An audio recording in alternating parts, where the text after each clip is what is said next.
Welcome to মান্তাস travel. আমি সুস্মিতা আর আমার সাথে আছে অগ্নি। আমি এখন দাঁড়িয়ে আছি কুতুব মিনারের সামনে।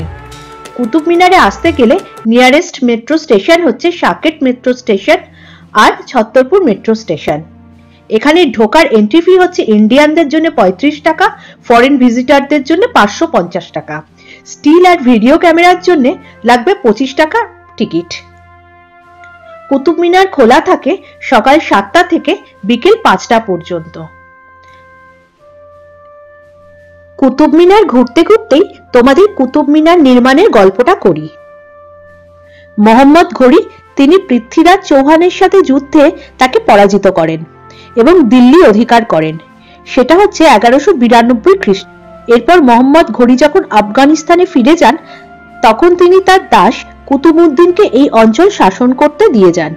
সেই কুতুবউদ্দিন দিল্লি জয় করার স্মারক হিসাবে এই কুতুব মিনার নির্মাণ করেন।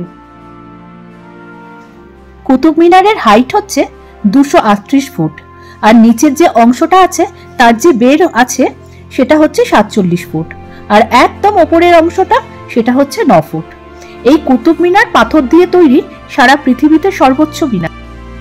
এই মিনারের নিচের তলা থেকে ওপরের তলা পর্যন্ত টোটাল 379টা সিঁড়ি আছে। আগেই বলেছি কুতুবউদ্দিন আইবক দিল্লির বিজয় স্মারক হিসাবে এই কুতুব মিনার তৈরি শুরু করেন। পরবর্তীকালে কুতুবউদ্দিন আইবকের জামাই ইলতুৎমিশ এই কুতুব মিনারের দ্বিতীয় তলা সম্পন্ন করেন। এরপর তুগলক বংশের রাজা ফিরোজ শাহ তুগলক এই কুতুব মিনারের তৃতীয় ও চতুর্থ তলটি নির্মাণ করেন। ফিরোজ শাহের সময় এই কুতুব মিনারের নির্মাণ কার্য প্রায় শেষ হয়ে যায়।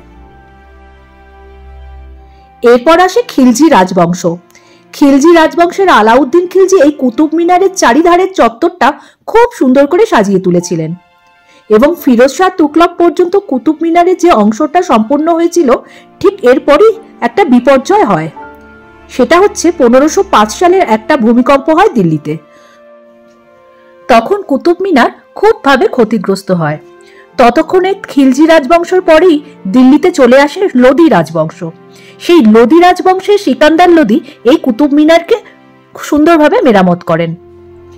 আর এর সঙ্গে এটাও জানিয়ে রাখি দিল্লির শেষ সুলতানি রাজবংশ হচ্ছে এই লোদি রাজবংশ।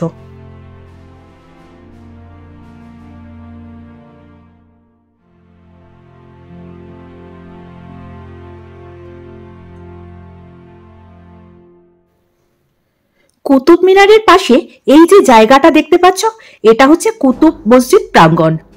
আর এই যে কুতুব মসজিদ প্রাঙ্গণ ঠিক এর মাঝখানে আছে একটা লৌহ স্তম্ভ।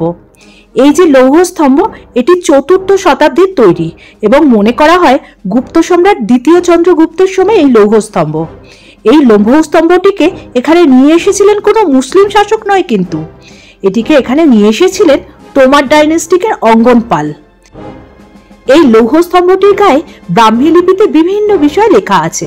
আর এই যে মসজিদ প্রাঙ্গণে যে বিভিন্ন পিলার আছে এই পিলারে অনেক হিন্দু মন্দিরের পিলারের মতো লক্ষ্য করা যায়। এই কুতুব মিনারের নাম নিয়েও কিন্তু দুটি মতবাদ রয়েছে। একদিকে বলা হয় কুতুবউদ্দিন আইবকের নাম অনুসারে কুতুব মিনার নামকরণ হয়েছে।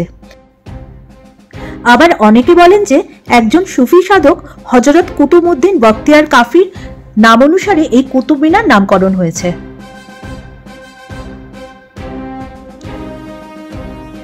এখানে একটা সমাধিও আছে। এবার আমরা সেখানে প্রবেশ করছি। সমাধিটি হচ্ছে ইলতুৎমিশের।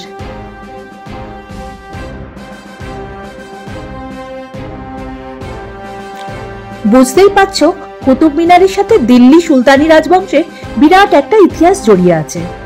এবার আমরা চলে এসেছি কুতুব কমপ্লেক্সের উত্তর দিকে।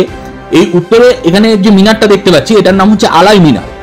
আলাউদ্দিন খিলজি চেয়েছিলেন কুতুব মিনারের একটা ডাবল সাইজের মিনার তৈরি করতে, কিন্তু সেটা তার পক্ষে হয়ে ওঠেনি। তার কারণ তার আগেই তার মৃত্যু হয়। যেটুকু তিনি তৈরি করেছিলেন সেটুকু রয়ে গেছে। এটার উচ্চতা হচ্ছে 24.5 মিটার। এটার নাম হচ্ছে আলাই মিনার, যেটা কুতুব কমপ্লেক্সের মধ্যেই আছে। ভিডিওটা ভালো লাগলে লাইক, শেয়ার এন্ড কমেন্ট করুন। আর যারা সাবস্ক্রাইব করেননি তারা অবশ্যই সাবস্ক্রাইব করে দিন।